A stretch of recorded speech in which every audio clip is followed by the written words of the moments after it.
Hi, I'm Roxy Robin, and you're watching Roxy's Ramblings, a channel dedicated to all things comics, from comics throughout the ages to character studies, news, and more. I haven't done any of that for a while, but we're here with my second video essay ever, so I hope you enjoy. Before we get started, I want to express that while I've been a fan of Spider-Gwen for years, I haven't read all her material, and I don't plan to. Why that is the thesis of this very video. I'm no Marvel or Spider-Gwen expert, and this is mainly an opinion piece informed by my own experience over the past 6 or so years. I became a fan of Spider-Gwen after reading her first appearance and role in Spider-Geddon, the 2015 event. At that time, in 2018, Gwen's solo series had just finished, and not even all the trade paperbacks were out. I picked up a few of the trades and absolutely loved them.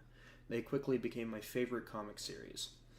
After reading the entire series, sure, there were high and low points, but the experience was deep, lovely, exhilarating, more than a kid could want from comics at the time. As of writing, I've only gone back and read her first appearance in the miniseries, to the same effect 6 years later, and, after talking with others about the series, I found I wasn't alone in my assessment.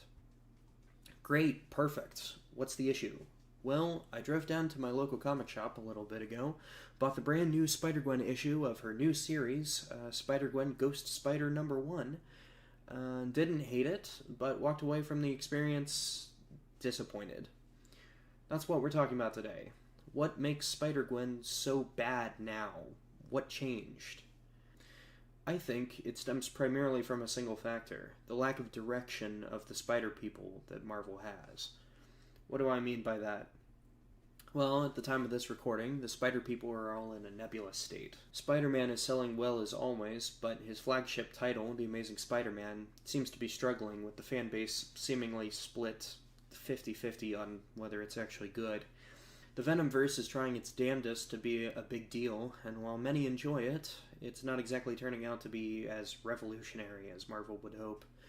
And all of the other Spider-People who are marginally popular, Spider-Woman, Spider-Gwen, Miles Morales, Silk, they're all just floating along. Sure, they'll get a book now and then, but with no ongoing, no team, no clear purpose, depending on the character. Some of them have maybe outlived their time.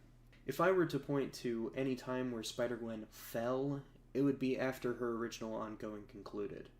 With Jason Latour and Robbie Rodriguez, the original creators, out of the picture, Marvel needed a new direction for the character. Well, I mean, they could have gotten those same creators to just continue Spider-Gwen, but we don't live in that reality. No, instead, Into the Spider-Verse released. Don't get me wrong, I love that movie, and seeing my at-the-time favorite character on the silver screen was like a dream. But it changed the landscape. Suddenly, all these new fans came in, and while that's not a bad thing per se, I do believe it pushed Marvel to market the character, especially in comics, more toward the general public. You see, Robbie Rodriguez, and all the guest artists for that matter, have a very distinct, bold, colorful style. It absolutely worked for setting Gwen's world apart from our own 616, but the average moviegoer, hell, the average comic reader, would be put off by the frankly weird compositions. It was altered and adapted for the movie to spectacular success, but Into the Spider-Verse isn't Gwen's story. Spider-Gwen comics are, by nature, different to Miles comics. Or they would be. With no real direction for the character and the success of the movie, the decision was made to include Gwen in 616 exploits instead of her wispy, vibrant, dreamlike home dimension of Earth 65.